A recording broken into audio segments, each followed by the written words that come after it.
Здравствуйте, дорогие мамочки! Сегодня мы будем говорить о повышенной потливости. Если ребенок вспотел во время игры или бега, или он тепло одет, а в комнате жарко, то не стоит беспокоиться. Это нормальная защитная реакция организма. В этом случае нужно ребенка просто переодеть и дать попить воды.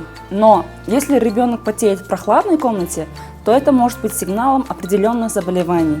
Повышенное потоотделение у детей, возникающее без видимых причин, называют гипергидрозом. Причины излишней потливости могут быть разными. Чаще всего потеют дети с избыточным весом, так как им тяжелее двигаться.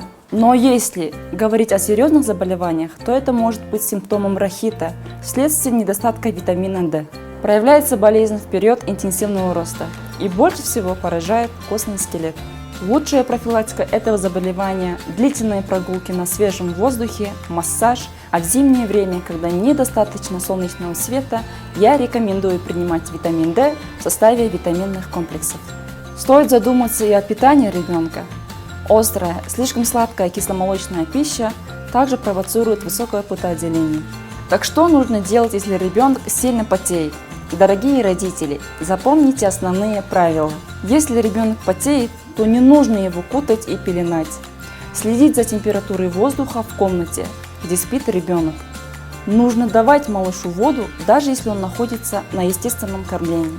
Прежде всего, потливость приводит к обезвоживанию организма, потере солей, калия, натрия и микроэлементов, которые необходимы для нормальной работы сердца, иммунной и нервной системы.